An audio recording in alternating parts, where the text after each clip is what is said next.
started. Thank you all for coming.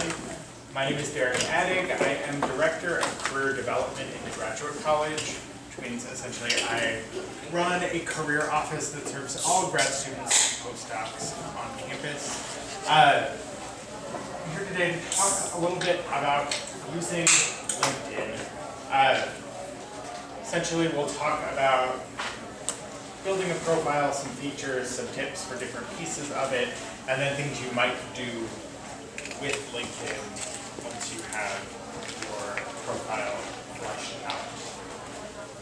You can get the slides for today that include some samples and some links to other articles at go.grad.illinois.edu/socialworklinkedin.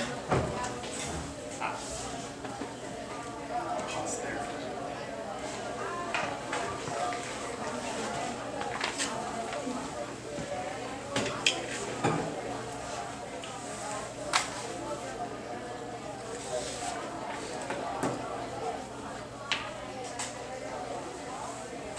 Okay. How many of you have a LinkedIn account right now? Okay, of those of you who have a LinkedIn account, how many of you are happy with the way your profile is filled out? This is a kind of, there can be some distance between I have an account and I'm happy with it. One of my goals here today is you'll have a sense of how to get there and then be able to pretty much leave it there except when you update it. Right? I think LinkedIn, we'll talk a little bit about some things you can do with LinkedIn at the end, but ideally it's not something you actually spend a ton of time on constantly. Right? It's a thing you get where you're really happy with it and then adjust it as you move into different stages of your career. Do you have particular questions about LinkedIn and what brought you here today?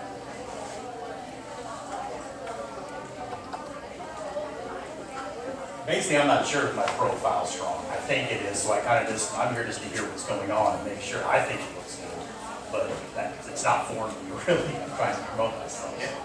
Okay. I currently work in a completely unrelated to social work industry and job title and everything, and am really changing career. And so a lot of my profile things are based on my work history, but what I want to do is something different, and I'm not really sure how to make my LinkedIn profile reflect that in a way that's easy for social employers. Great. Definitely talk about that. Any other questions or concerns beyond the general, like what should go in a profile? Yeah, so basically like what to include, what not to include. Okay, perfect. Well, let's go through, we'll be kind of jumping in between the slides and actually LinkedIn, because I think there's a limit to the usefulness of me just talking about it to you without us actually looking at it together. Let's start briefly with why you might want to make sure you have the account and it's looking pretty good. It's one way to take control of your online presence. What happens when people Google your name? Google your name and social work, what comes up? LinkedIn is one place you have a lot of control over what that looks like, so they get what they want.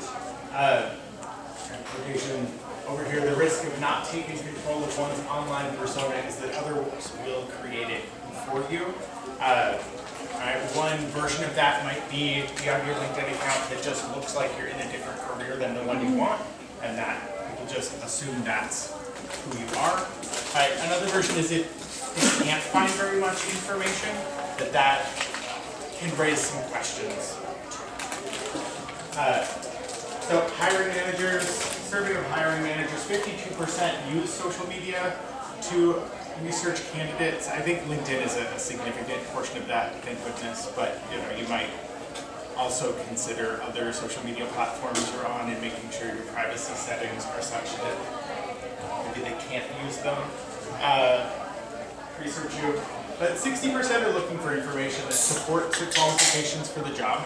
Right? So you can maybe expand on what's available in your application materials. Right? LinkedIn presents a great opportunity to do that because There's fewer length restrictions, and we'll talk about some other features that let you do that.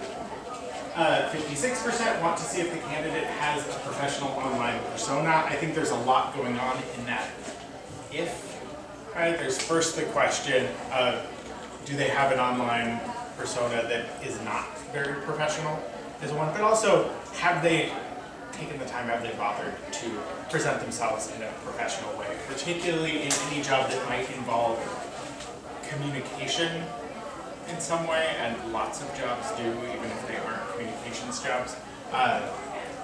It's something they're definitely looking for. I don't quite know what's going on with the 37% want to see what other people are posting about the candidate, but we'll talk briefly about something in LinkedIn, a feature in LinkedIn that I think is somewhat bizarre but might address that. Also, visibility and discoverability. Like I said, hiring managers, people on search committees will Google your name. LinkedIn's a nice way to have something come up on top. Another approach, or a allied approach, is to have a landing page website. It's something like Squarespace makes pretty easy. That's essentially just a pretty picture, your name, a tagline, and then links out to like LinkedIn. Right? And so that's another way to drive people to LinkedIn early up in your search results. But on discoverability, recruiters, it varies a little bit by field, but recruiters and people doing hiring do spend time on LinkedIn searching for the skills they want and reaching out to potential candidates. I think in many of the fields that people in social work go into, that's a little bit less common, but not non-existent, right? And so you might as well essentially be reachable that way. And then building your network, we'll talk more about that at the end, but LinkedIn can be a good way to kind of keep track of people you know professionally and be able to reconnect with them at various points where they might be useful. Okay, let's talk about the profile. At any point, if you have a question, just let me know and we'll stop and talk about it a little bit. Let's start with the most basic pieces of your profile. Would be a photo, right? Ideally a sort of professional headshot of some kind, professional seeming headshot of some kind. If you don't have one, keep an eye out for the Graduate College's Professional Development Fair in February, where we have a photographer there to do headshots. But you also, particularly depending on the kind of field you're moving into, also don't want to look like a robot. You want it to be professional, but also friendly, like you're an approachable person, which is a balance to strike, but again, a useful one to keep. Education, put all of your degrees in there. We'll look at options you have for linking out to things a little bit, and then skills. You may as well add a bunch of skills there. It's useful for if anybody is doing keyword searches on LinkedIn, they are often searching by keywords related to skills.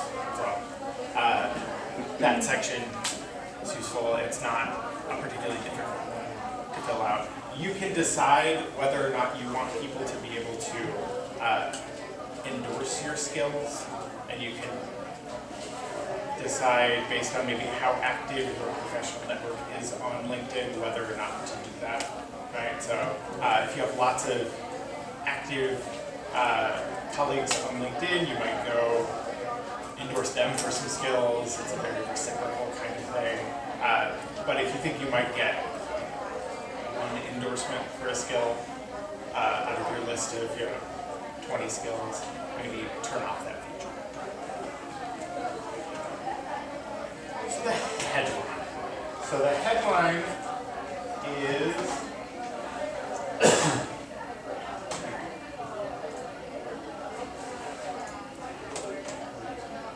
the headline is what comes up right under your name. Also, if you search a name, alright, it comes up. What automatically populates that is your current job title. In many cases, you should not leave it at your current job title because job titles might not actually indicate where you want to go, or might sound really boring or not be really clear, and the headline is really your opportunity to frame yourself in the way that you want to be perceived, right? It's one of the first things they see along with the photo. So I think it's really worth spending some time with the headline to make it work for you. So this is very visible. It should be brief, clear, and specific, right? If you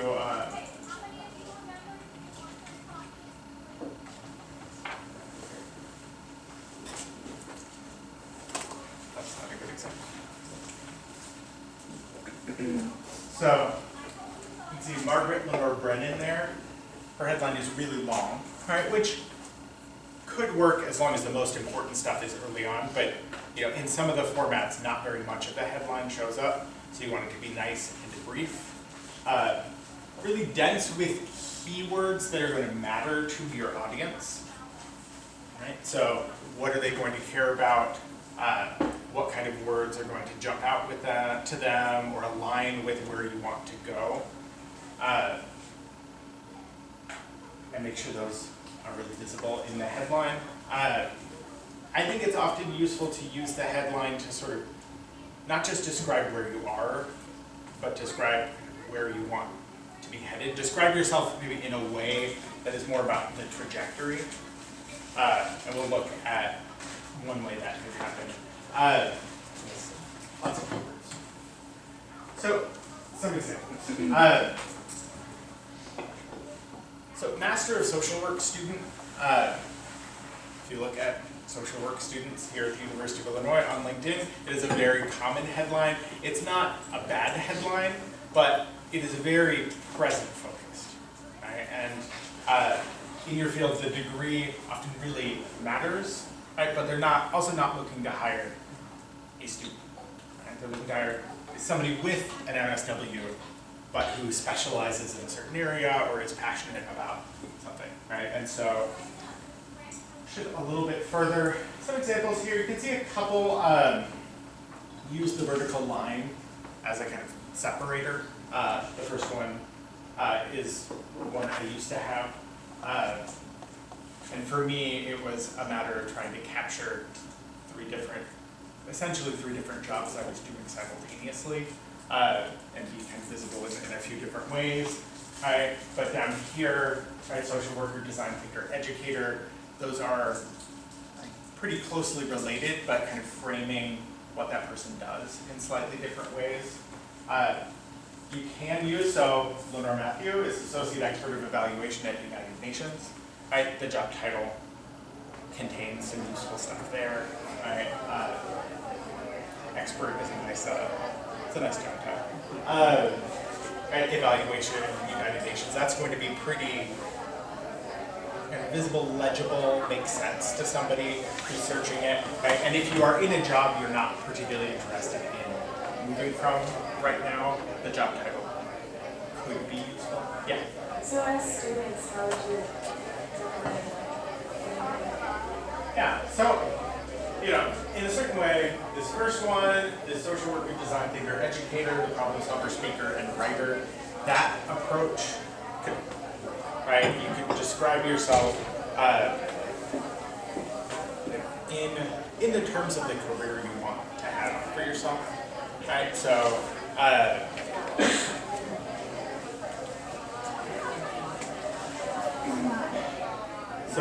you could be making a case for yourself based on expertise in a certain area, right? So substance use expert, MSW student, right? You could want to really communicate something about your passion for working with a certain kind of population, right, or in a certain kind of setting, and so be there. I think some of these, design thinker, advocate, expanding on advocate, the advocacy, engage in, could be one way. Does that make sense? Like, it's like, this is hard, right? And this is something you can iterate on. You can kind of get something in there, experiment, then come back to it a week later, see how you feel about that. But because it's something you can change pretty frequently, I'd suggest play around with it.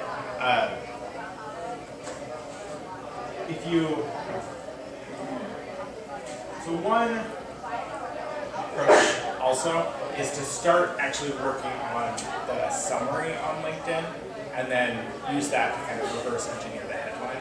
Because the summary gives you a little bit more room to expand and to highlight might help you figure out what you want to emphasize that then feed into the headline. Because you definitely want the summary and the headline to feel consistent with each other. So the summary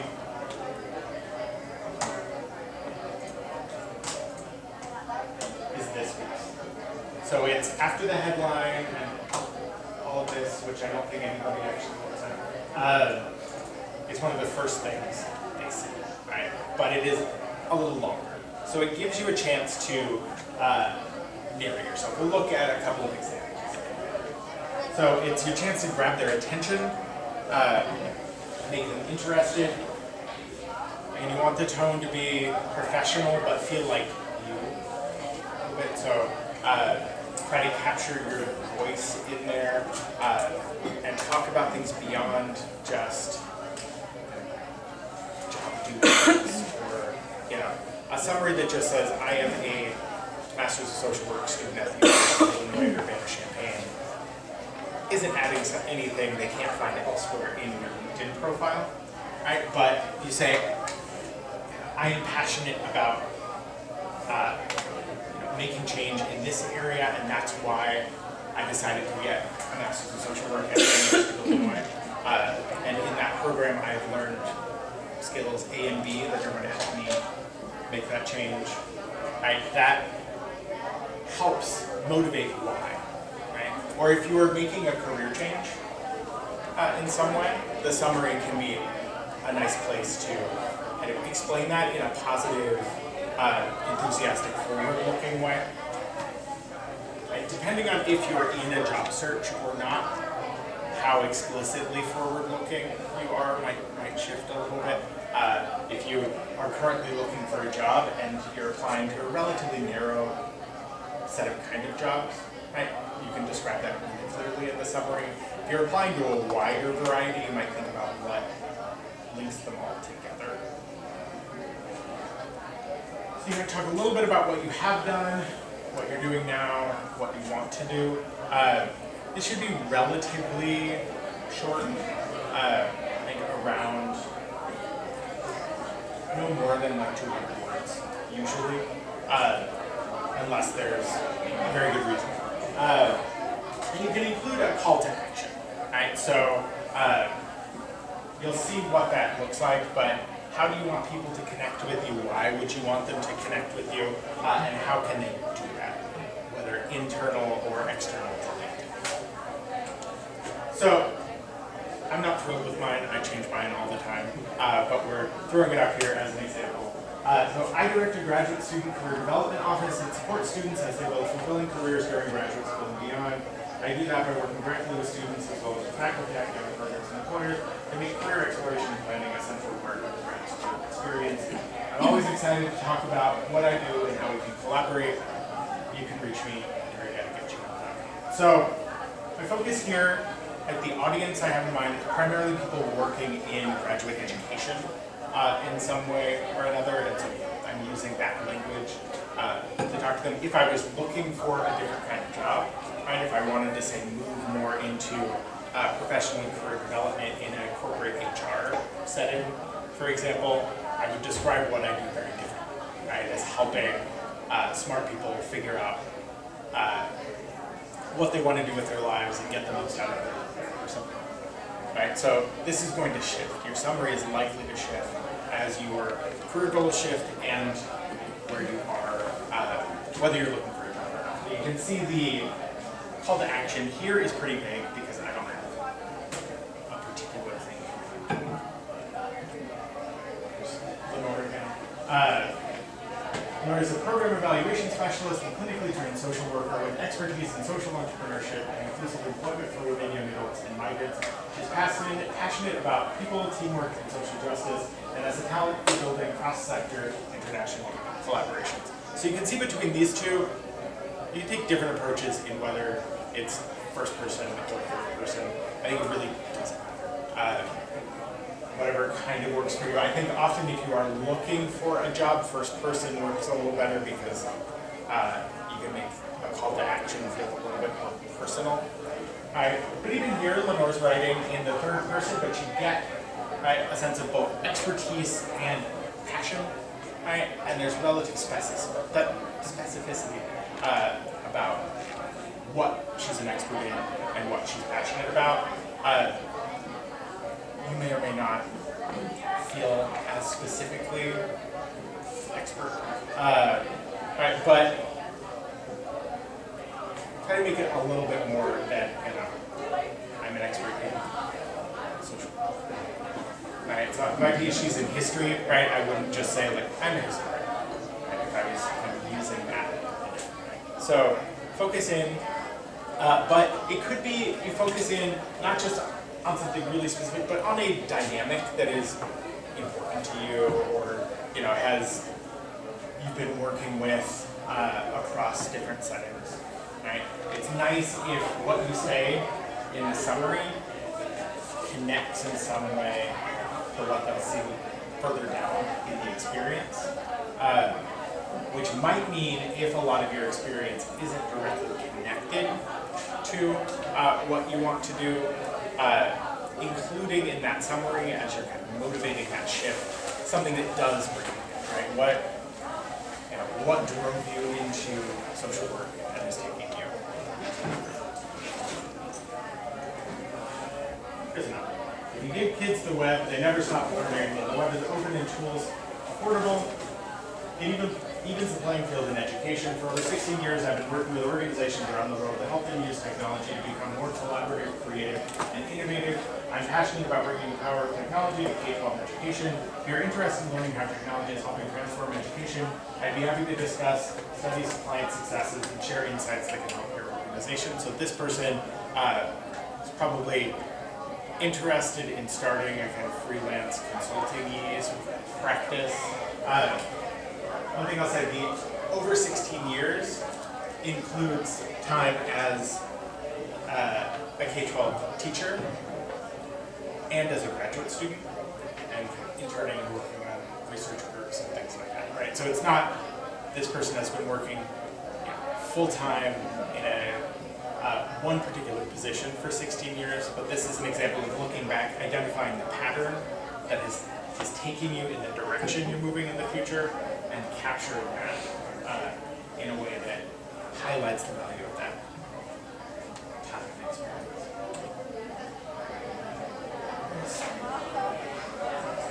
Another one, field-based medical science liaison with a background as an experimental scientist in neurosciences.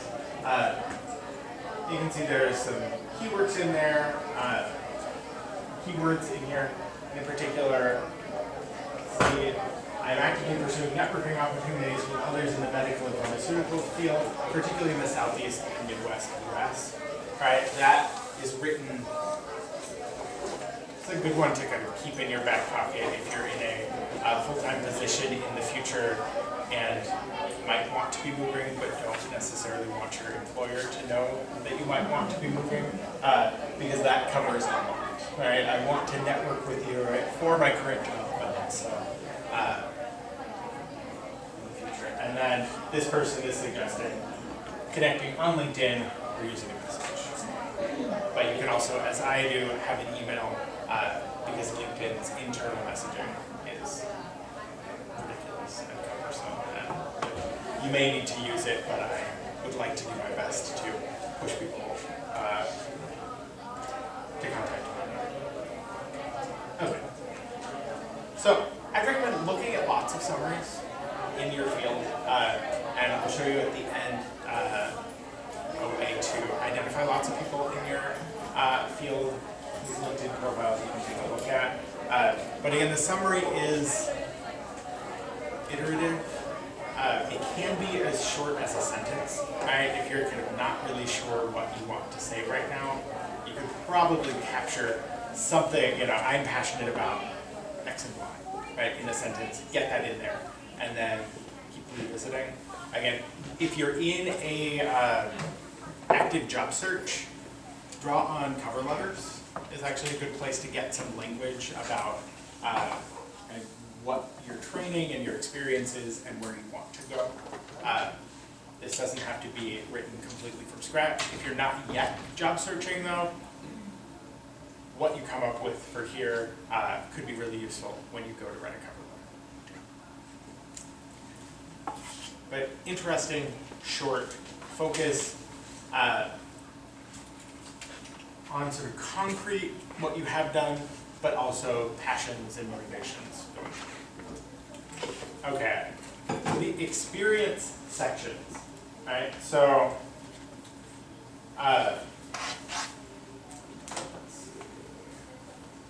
so in your profile, you can add a profile section.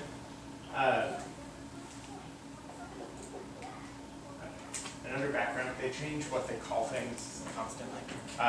We've learned to stop like screenshotting things for the PowerPoint because it's constantly changing. But so in the work experience, that tends to be full-time, not full-time, sorry, paid employment. But stuff you've been paid to. That might include research assistant positions or something like that. You do want to have some content in there. It can be a short paragraph, it can be bullet points. That's kind of up to you, and depending on how, if you think it's really important to you to be able to kind of narrate that experience in an individual, in your voice, the paragraph is good. If it's a little more about communicating what you did more straightforwardly, bullet points might work. But have something in there. It can be just copied and pasted from your resume, but this is also a place where you could describe it a little bit less formally, and you could provide a little bit more detail. You don't want it to be overwhelming, but at the same time, you don't have the length restrictions you sometimes do with a resume. One interesting thing with the experience is that you can attach to your experience links. So, if there's a website or some web content related to what you did, you can attach it. You can also attach files, so examples of things. We'll talk about how you might do that in another setting future, but that's something that's hard to do in a resume, right? And so it's a nice feature of LinkedIn, right? So I was director of communications at a nonprofit, right? And so I could attach work product examples, or here I'm a contributing writer, and this links out to the list of things I've written, right? Or I taught here for a long time. And this links out to my website that has some information about my teaching and syllabi. It's not something I do a lot of now formally, but that sort of lets somebody go and look. Right? So you don't need to link things. I haven't linked anything for my current position, but it's a nice feature if you have something visual or something online you want to emphasize.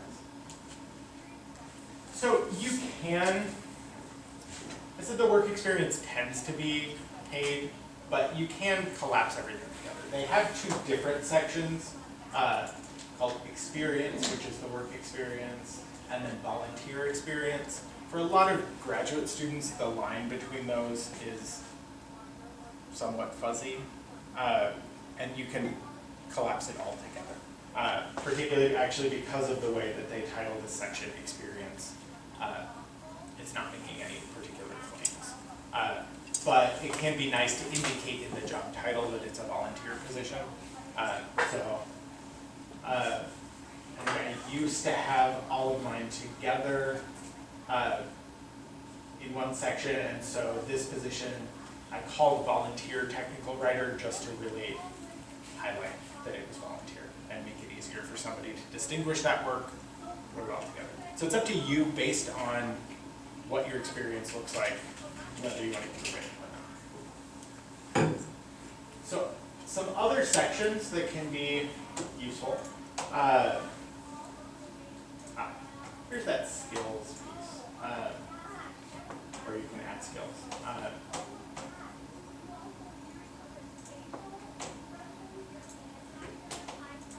Under accomplishments, you do publications, which you can define relatively broadly. Somewhat bizarrely, to me, LinkedIn does not have a presentations section. So you might find ways to kind of include any presentations elsewhere in your experience. Or potentially use the publications section, but make really clear you're talking about presentations, if those presentations are really important to what you're doing. You can list courses, which can sometimes be useful various ways. This is one that once you're out of your degree program and in a full-time job, you could probably lose that section. But for right now, it can help somebody make sense of what you've been doing in your program. One I really want, there's honors and awards. I would not include test scores. They have a test score section, but no presentation section, so quite no. Okay, but honors and awards can be useful. Organizations are like memberships. More than, if you hold a position in an organization, I would put that in volunteer experience. But what I want to highlight is projects, which can be particularly good if most of your work experience maybe isn't incredibly related to what you've been doing. I should pause there to say, you might, in the description of previous positions that aren't immediately related, describe them in terms that are going to be familiar and feel connected. People really pull out and emphasize the skills that you are going to transfer, and so on. But also, projects is a great way to get a little bit more kind of degree-relevant experience on your LinkedIn profile. It can also be useful for a resume, too. But so projects could be class assignments, right? They could also be a particular project you worked on with a student organization or something. But I think it's especially good for class projects or research projects or case studies, stuff like that. And essentially you can treat it very similarly to experience. You have the description. You can associate it with something, including student act, or a job or an organization. And then a URL or something there, or you can also attach files. So if, as part of this project, you made, wrote a white paper or gave a PowerPoint presentation, right? You could include a file there to help them see the outcome. So this can be especially useful in more professional master's programs, where a lot of what you're doing is in your courses, and that what you're doing in your courses is probably pretty closely related to what you would be doing in the job in some way or another. So, strong recommend to projects in that circumstance. You could also, if your experience is all pretty unrelated and you have some great projects, you can shift the order of the sections and you can have projects come first. Yeah. I have a question. Can you change those settings so the people you are linked to doesn't see every update you do? Yeah. Because you notice that some people, when they're looking for jobs, you're gonna get notification. People do it over a period of weeks, and then more activity, you kind of know they're looking for a job. Absolutely, yes. So LinkedIn's default is that almost everything, they seem to like each month change what exactly is included, but if you make an update, everybody sees it. I think we're about to go into this section in just a minute, so let's Okay, hold on to yep. that. Okay, yes, so personalizing the URL and visibility.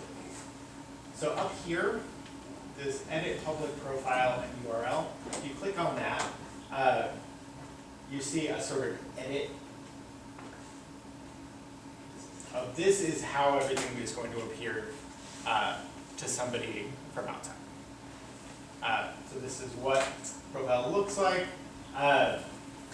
You can decide over here who sees what you want to be public, what sections you want to be visible, whatnot.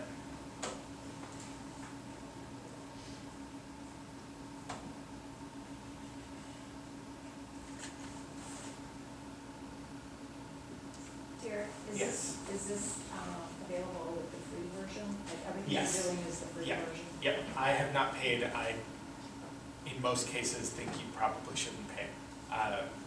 There are some very narrow circumstances when you might. I'm happy to talk about those one-on-one, but it's expensive and you don't actually get that much stuff. They seem to have hidden the how you decide whether something is visible or not. Let's add a section and see if it. Let's decide. So for each update, you can decide to share with the network. Okay. That is a much better. That's actually an improvement on what used to be the case. Okay. On the URL, up here, I strongly recommend you get a custom URL for your profile that is some variation on your name. Depending on how common your name is, I think I am the only Derek Addig in the world, so I got Derek Addig, but you may need, first initial, middle initial, something. You might add simple numbers or a keyword or something you might want to emphasize. But otherwise, your LinkedIn URL is just a bunch of garbage, and it's really long. And this makes it nice and short, so it fits easily at the top of your resume, which is a good place to put it. And then again, the visibility, I think in general, load some stuff in and then make it visible. It's not something in general you need to be really clamped down on, where like Facebook you might want to be very clamped down. The point of LinkedIn is visibility. But you might shut off visibility while you're in the process of adding a bunch of stuff and experimenting with it. Another setting, or a couple of them, career interests. Let's look. You can decide whether or not you want to be like extra visible to recruiters, and like what. You can narrow things down. Where are you in a job search? Things like that. I think if you are looking for a job, you might as well turn it on, fill this out. Otherwise, in general, I actually think a not looking but open to offers is a good default. Is that visible then to everyone who's No. used your LinkedIn? No, it's recruiters who have a particular kind of paid account. Gotcha. See that. Okay. How did you get to that? It is just when you go to your profile, Okay. it's in your dashboard, and it's career interests. It's a terrible name for that setting.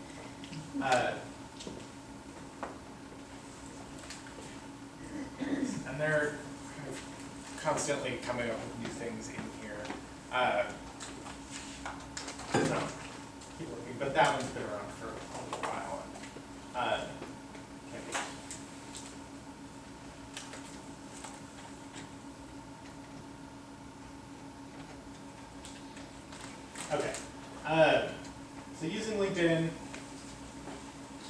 function of it, as I said, for the most part, your profile is a resume, like a fleshed out fancy resume that you can leave relatively static except when new things happen and you want to update it. But there are ways that you can use LinkedIn. A big one is expanding your network or kind of keeping track of your network. So I think one good practice is when you meet somebody new, just connect with them on LinkedIn. I think in general, if you have interacted in person or by email with somebody, connect with them. Right? So it's not Facebook, so you're not asking to like see pictures of their kids, anything like that. It's the point of LinkedIn is to connect. Maybe a little bit more thoughtful about connecting with people you haven't met. And when you go to connect with somebody, you're given an option of attaching or including a message. And if it's somebody you haven't met, it can be useful to include a little note about why you want to connect with them. But in general, connect. It's then actually useful later on. You can see as people get new jobs and things like that. You can post. So it has this, a feed like any social media platform. If you're actively job searching, it can be useful to post things with some thoughtful commentary aligned with the kind of work you want to do for visibility's sake. It's not like a particularly fun social network to hang around in. So I wouldn't necessarily, post in there constantly, unless you're really motivated to. But in that job search time, it can be nice to pop up on people's radar. You can even post about kind of what you're looking for, so people in your network can help connect you. Another way to connect with more people is a feature at linkedin.com/alumni.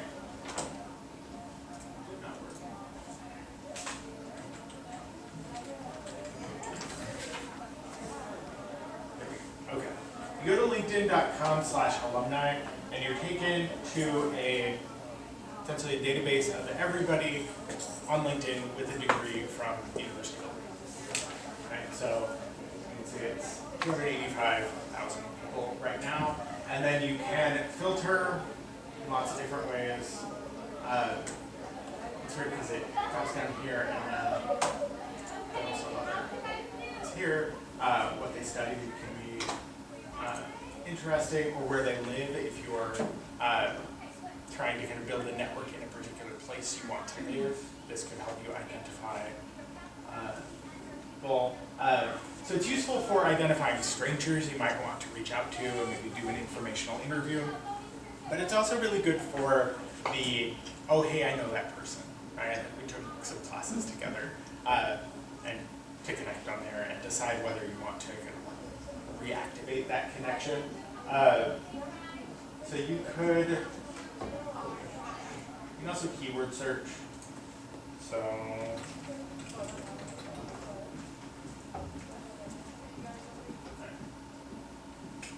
here, a bunch of people. Normally, I don't quite know what it's doing. Normally, right at the top, you'll get your the people you were actually connected with. So when it says first here, that's somebody you're connected with. Second is they're connected to somebody you're connected with. And then it gives you, let's see, somewhere down here. I am connected to some people who are connected to lots of. But if it's third, right, that's I'm connected to somebody who's connected to somebody who's connected to that person. That can be useful for, particularly the second one, if there's somebody you really want to talk to, and they're a second order connection, figure out who you have in common and then ask them to introduce you. Then you can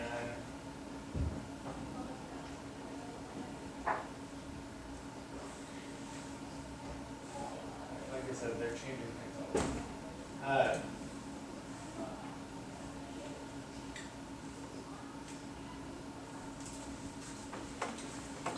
They have not made it easy to figure out who they're connected to, but if you can figure it out. And then the people also viewed can help you identify. Usually it's people in similar kinds of jobs or with similar kinds of backgrounds. I think if you click on the 500 plus connections there, it will show the ones that are in common with you first. Oh, no. So That's under where you see. highlights, it says 5 mutual connections. Oh, yeah. There we go. This is my job and I hate it. It's difficulties. Okay. So I could ask Laura Blyle to introduce me.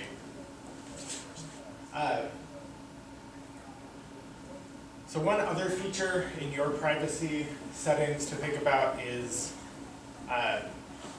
so in the way mine is set up, whoever that was that I clicked on, will get a notification that I viewed their profile.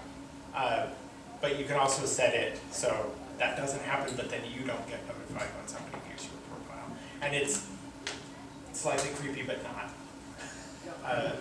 It's not actually a big deal, you know, and it can be useful in a way, you know, if you're looking to build connections, right? Of course you're looking at people's profiles, but just as a heads up, you can decide where you want to fall on that.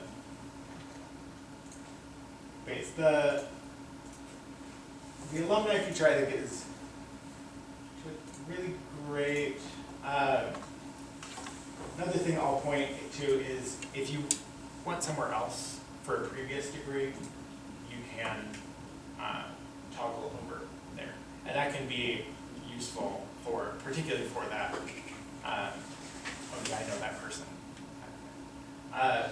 You can also filter down to when they attended, which could be useful if you're trying to build connections.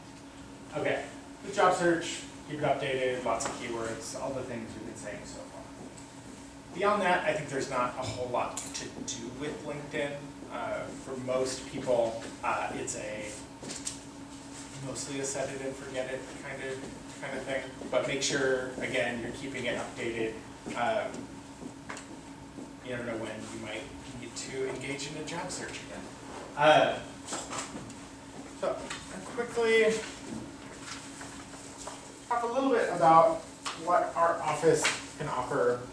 We have workshops every semester. We're coming to the end of our workshops for this year, but coming up later this week, we have one on negotiation. If you are engaging in a job search, that might be useful to you. So if you could pick one of each and pass these down. So we also offer one-on-one advising. So you can meet with me or a colleague to review application materials, talk about job search strategy, prepare for interviews, or strategize for negotiation. And information about how to make an appointment, that is at the URL on this card. I also passed around my business card. If you currently have a LinkedIn account and want me to take a look at it and offer some suggestions, because you came today, you can email me a link to your profile and I'll get back to you with some feedback. So, anybody have any questions? Well, you might have covered this because I'm sorry I came in late, but do employers look at these? You know, what's the cost-benefit ratio of work, you know, putting all the information in LinkedIn versus just keeping your CV or resume updated and having a little bit there and using So one document? more than half of hiring managers look at social media to assess candidates. Okay. So it's not something, again, to put in like constantly a whole bunch of effort, but if you're, I think it's good on the front end, and then when you go and you're adding things to your resume or your CV, just freshen up the LinkedIn profile a little bit. But if you're not actively looking, right, you might let a little more time elapse between times when you freshen it up. Could you put that first slide on, please? The, The place where the slideshow that you get when you're on. yeah, so it's actually down here. Outstanding, okay, thanks. One other question, we have one, I saw his name pop up in one of your probably secondary or tertiary contacts, Dunzel Lampkins, he graduated a couple of years ago. He's super active on LinkedIn, but he writes these short articles, and they're actually really good. And I think if you guys want to think about it, you could go to Dunzel Lampkin's website and just look at the kind of articles that he has posted. And there are things like, are you considering grad school and, social work grad school, things to consider. He just writes from his experience, but they're quite good, and I think it's might be inspiring just to think, what do you have in your toolbox that you already know about and could write? Yeah. And then do you have any comments on how do those kind of mini articles, Yeah. So LinkedIn offers a kind of blog-ish yeah, option. The nice thing there is actually creating like a website with a blog is a lot of work and a lot of trouble to maintain. Doing it internal to LinkedIn, but you can link out to, you can give somebody a link just to the article, is actually really nice for being closely connected to your professional persona, and it doesn't seem really weird if you maybe only post one every 6 months, right? But it can be a nice way to be visible, particularly if you are establishing expertise or a reputation in a very narrow niche. That can be a great way to do that, right? And I think it's another way of also being useful to other people, right? Rather than just extracting value from them through LinkedIn. So if you have something you want to write about, LinkedIn can be a great place to do that. Thank you all very much. You have my card. If you have any questions that come up, please let me know.